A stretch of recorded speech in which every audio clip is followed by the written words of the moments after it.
Wind power, a wind turbine spinning, is that a good thing to have? You're going off grid, supplementing your power, whatever it might be, and the thought comes to your mind, hey, there's solar panels, but what about a wind generator? Here's my thoughts to help you make up your mind if it's a good fit for you or not. Live life DIY with Rob. Freedom!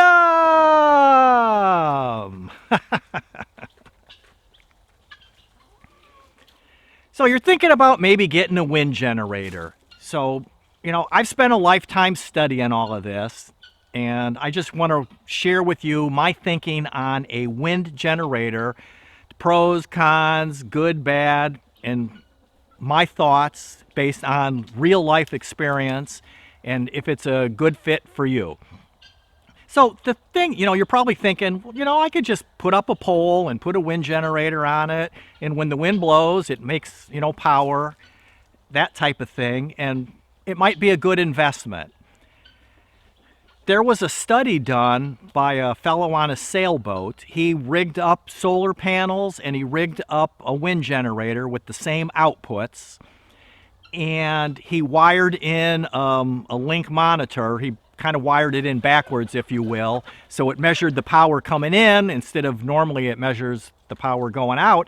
And he sailed around on his boat for 6 months, and then he compared his results, and the solar panels generated basically twice as much electricity as the wind generator did. And the reason for that is multiple, but basically when sun's coming out, sun popped out, but no wind, just the sun. And that's coming to my point, is the wind, like right now today, we've got nothing. There's no wind at all. And depending on where you live, the wind probably doesn't blow near as much as you kind of think that it does in the back of your head, because you walk out and it's a breezy day today or whatever. But with wind generators, there's a few critical things that you need to think of. And the first thing is called the startup speed. And honestly, that thing, it means nothing, because that's just the wind that takes to start the blades turning, which who cares? The critical speed is what's called the cut-in speed. And you got to be careful, because sometimes manufacturers use those terms interchangeably, and they're completely different things. But the cut-in speed is the speed that when the turbine blades are spinning fast enough that it actually starts to generate electricity. Because just because the blades are going around, the generator might not be doing anything. It's got to get up to a certain speed, and that's the cut-in speed, and then the generator starts to produce energy. And that's when it starts to produce energy. It's just producing a little tiny bit. So whatever generator you buy, 400, 500, 1,000 watt, 1,500 watts, 1.5 kilowatt, whatever, it's just barely making power at that cut-in speed.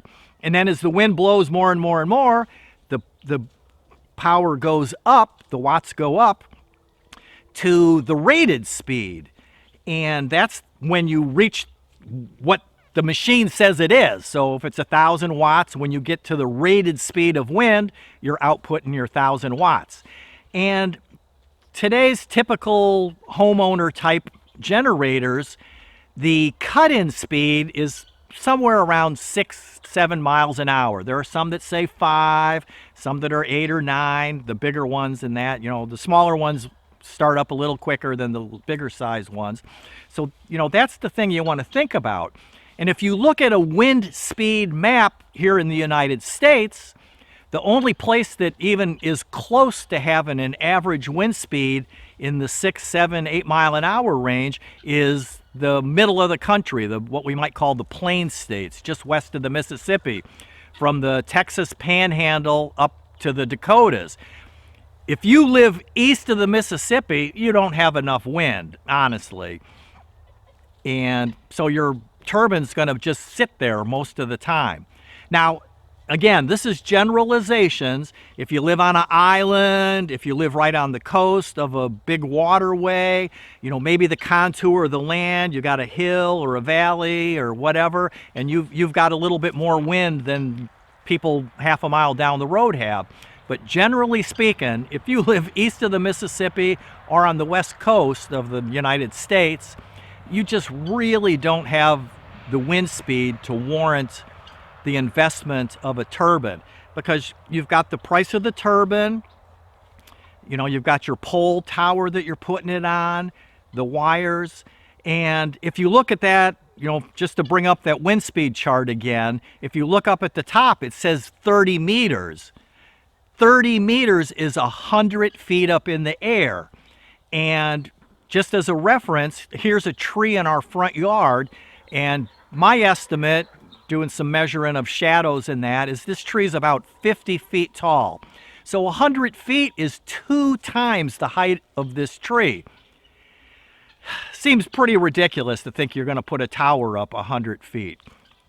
So anyway, so you got your cut-in speed, 5, 6, 7, 8 miles an hour. That's where you start producing power.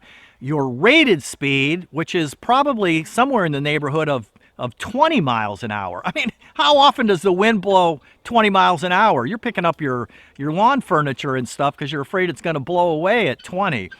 And then you have a maximum speed, which might be in the 30, 35 mile an hour range, where the wind turbine then starts to shut down because it can't spin too fast. And then you have your blow up speed, which is, today might be 80 miles an hour or that. So they make them pretty tough, but that's the speed when things could, literally start to come apart on you. Wind turbines have moving parts. The rotor obviously is spinning, so blades break and wear out. You've got bearings and bushings. You've got the horizontal shaft of the turbines, and then the entire assembly has to rotate as the wind comes from the south or the east or the west or the north or whatever. And you've got to get the electricity through there, so you've got some sort of adjustable, brushes or whatever, plates that can slide on each other that can let the electricity pass through. It's just, they're an awful lot of work. They're noisy, no matter how quiet they say they make them. You've got some vibrations. How many times have you seen a ceiling fan that's turning, they slow and it's got a little bit of a wobble to it? Getting everything nice and balanced is hard work. The tips of the blades, you've got a 2-foot diameter wind turbine. Every time the blade goes around, the tips of the blades are moving 6 feet for every rotation. If you've got a 4-foot wind turbine, now the blades are turning 12 feet with every rotation. So remember the old crack the whip game as a kid? And those tips, as they're spinning through the air, the faster they're going, they start making noise in that. So my opinion, wind turbines just are not a wise investment if you're looking for a return on your dollar. Hey Carrot, you enjoying the nice day? If you want to buy a wind generator for fun, if you're like, hey, I'm okay with investing a few $100s on the turbine and buying some extra blades, and I'm going to put a pole up or build a tower, and I'm going to tie it into my system just for the heck of it, for fun. I want to experiment a little bit. Hey, go for it. I'm thinking about getting a turbine and putting it back on one of the sheds just to power the lights and things like that, and just sort of see what it does. But if you want to have fun with it, great. But if you are looking for a wise return on your investment, my opinion, based on my life's experience out in the real world, a turbine is not a wise investment in most places, unless you just happen to live in Nebraska or Kansas or somewhere where the wind does blow quite a bit. You're just not going to see anything out of it. Subscribe, watch another video, because we want you living happy, healthy, freedom and everything, and being taken care of yourself as wisely as you can. Freedom!